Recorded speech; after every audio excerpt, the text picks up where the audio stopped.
Hola, mi nombre es Laura Verona Rodríguez, soy enfermera y hoy vengo a hablaros en esta ponencia sobre las patologías tiempo-dependientes en el transporte aéreo medicalizado.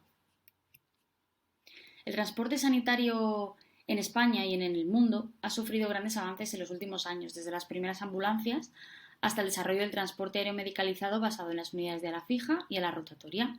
Los servicios medicalizados, o EMS por las siglas en inglés, no solo pueden reducir el tiempo de traslado de un paciente crítico hasta el centro asistencial de referencia de manera muy significativa, sino también una valoración y estabilización primaria previa al traslado, en medios hostiles, lugares de difícil acceso o accidentes de múltiples víctimas.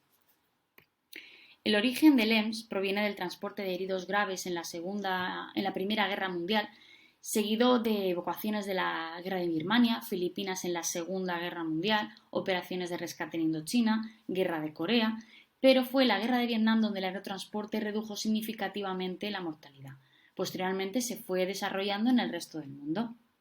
¿Cómo es la situación en España? La DGT y la Cruz Roja en los años 60, debido al incremento de la mortalidad en accidentes de tráfico, crearon unos puestos de socorro en carretera, los cuales contaban con ya 2 helicópteros medicalizados. Se fue sumando en el resto de España, Barcelona, Aragón, y actualmente se cuentan con más de 40 helicópteros medicalizados en todo el país. Los profesionales a bordo, los profesionales sanitarios a bordo, son sobre todo médicos y enfermeros, siempre bajo las órdenes del piloto.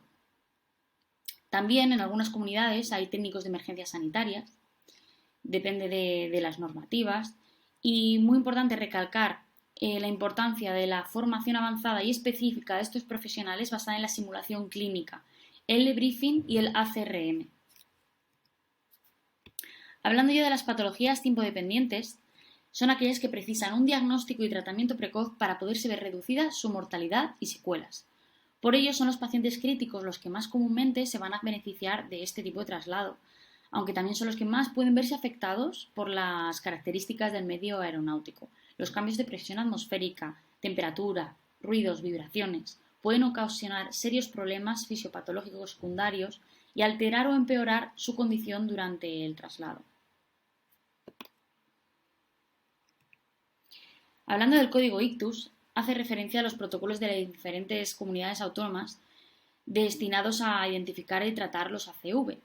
La justificación del helitransporte en los ACV se basa en la eficacia de la trombolisis precoz, ya que su eficacia se ve disminuida si se aplican pasados 180 minutos desde el inicio de los síntomas. Es muy eficaz si se realiza en los primeros 90 minutos, por lo que es una carrera contrarreloj. También da una oportunidad a los pacientes de zonas rurales alejadas, ya que vía ambulancia no se podrían cumplir estos tiempos. En el síndrome coronario agudo es preciso un triaje precoz para la toma de decisiones y la reperfusión coronaria. Disminuye muchísimo las demoras a la hora de administrar un fibrinolítico o hacer una intervención coronaria percutánea. El objetivo para una asistencia de calidad son los 90 minutos desde el diagnóstico.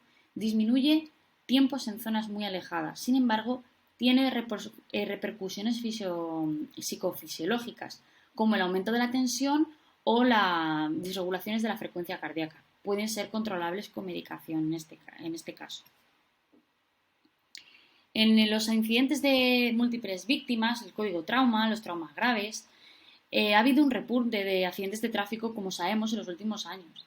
La principal causa de morbimortalidad en la población joven. El traumatismo es un proceso dinámico que puede cambiar de manera muy rápida. Estados Unidos fue pionero en este sistema, poco a poco se va implementando en España. El EMS en este contexto llama la atención su versatilidad y rapidez. Es un recurso asistencial útil en la asistencia, trasladado al centro óptimo, donde haya servicios de neurocirugía, por ejemplo, los cuales no están en todos los hospitales. También ayuda cuando la orografía no permite el traslado terrestre. Los criterios de activación de los códigos ICTUS y de los accidentes de múltiples víctimas, del código infarto, varían mucho también de unas comunidades autónomas, también con el código trauma. Es importante valorar la escena in situ e informar al centro coordinador del estado de las víctimas, necesidad de recursos asistenciales, triajes, etc. Es interesante mencionar la ley física fundamental del aerotransporte, la cual puede cambiar por completo la toma de decisiones o el estado del paciente que se somete a un traslado aéreo en estas características. Esta es la ley de Boyle-Marriott. Tan fácil como que los gases se expanden a más altura. Aumenta la presión en cavidades cerradas, desde las bolsas de suero que usamos los enfermeros a administrar fármacos, las bolsas de diuresis, hasta empeorar patologías como un neumotórax o un neumoencéfalo, y también disminuir la presión parcial de oxígeno. Esto hay que tenerlo en cuenta a la hora de decidir si un paciente se sube a un helicóptero o no. Por ejemplo, en un TCE llama la atención que necesita un perfil de vuelo bajo y estable. Esta patología requiere tratamiento médico y quirúrgico inmediato, una reanimación adecuada, medidas para evitar lesiones cerebrales secundarias. Pero claro, ¿por qué necesitamos ese perfil de vuelo? Porque la velocidad de ascenso no puede ser muy rápida tampoco en pacientes no intubados. Ciertas fracturas ocasionan entrada de aire en la cavidad cerebral, neumoencéfalo, empeora con la altitud al disminuir la presión atmosférica, por lo que al expandirse los gases aumenta la presión intracraneal. En el trauma torácico, muy similar. Puede descompensarse por todo esto que acabamos de decir. Complicaciones. Empeoramiento clínico, precisando intubación y ventilación mecánica o desarrollo de neumotórax a tensión en vuelo. Es importante estabilizar a estos pacientes antes de meterlos al helicóptero o tener muy presente que se pueden desestabilizar una vez hayamos empezado el traslado. La expansión de gases contraindica vuelos en ciertas patologías, como el neumotórax a tensión sin posibilidad de drenaje. Hay que valorar el riesgo-beneficio. En el caso de la sepsis, el shock séptico acontece cuando el sistema circulatorio no puede mantener una adecuada perfusión celular tras una respuesta desregulada por una infección, la cual puede llevar a un fallo multiorgánico. La sepsis es más silente. Cuando hay signos claros, la morbi-mortalidad ya es muy alta. Hay que detectar la sepsis en el menor tiempo posible. En el EMS mejora tiempos de asistencia, administración de fluidoterapia y tratamiento precoz. Mucho más si se disponen de medios analíticos a bordo, como la detección de ácido láctico, la ecografía para ver el foco pulmonar, etc. En el caso de los quemados, se pueden considerar como politraumatizados. Es una intensa respuesta inflamatoria en relación a la superficie corporal quemada con posible compromiso de permeabilidad de la vía aérea. El paciente quemado es subsidiario de beneficio de EMS al poderse trasladar rápidamente a un centro de quemados de referencia, debido a la gran dispersión geográfica. Importantísimo mantener la temperatura en estos pacientes en el medio aeronáutico, ya que la temperatura desciende con la altitud y la hipotermia puede ser muy mala en estos pacientes. En el caso de los ahogamientos y semiahogamientos, es una causa de muerte accidental muy frecuente en niños menores de 14 años. Es poco frecuente que el personal EMS sea el primer respondiente a un ahogado o semiahogado en una playa o una piscina, suelen ser los testigos. Sin embargo, no ocurre así en ríos o pantanos, suelen ser de difícil acceso o donde se requiere una búsqueda desde el aire, donde los profesionales EMS sí que serían los primeros en atender al paciente.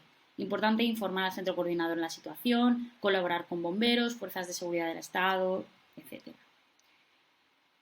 Importantísimo hablar acerca de la humanización en EMS. Es un medio muy hostil, pero nunca podemos olvidar que hay que explicar al paciente, si este paciente está consciente y nos puede entender, todo lo que va a ocurrir en cada momento. Si hay posibilidad de comunicación, podemos utilizar un poco de signos o unos cascos con auriculares. Este es un medio donde hay mucho ruido, mucho más que una ambulancia. Eso puede crear disconfort y mucha ansiedad. Importantísimo, evitar la hipotermia, hay que dar confort, el paciente debe estar cómodo. Si disminuimos el grado de ansiedad y el dolor de este paciente, podemos disminuir el consumo de oxígeno cerebral y eso va a ser beneficioso a la hora del traslado. Hay que administrarles analgesia, hay que paliar el dolor incluso en el aire. El dolor contribuye a la inestabilidad y supone un sufrimiento innecesario y estrés para el personal reanimador también. Importante, se puede utilizar opiáceos y ketaminas, son las de elección. Muchísimas gracias por escuchar esta ponencia, espero que os haya resultado interesante y me gustaría sí que darle importancia al tema de la formación de estos profesionales, por formación de calidad y específica, muy importante, basada en la simulación clínica, con simuladores de calidad y con buenos profesionales. Muchísimas gracias, disfrutar del congreso y ya nos veremos.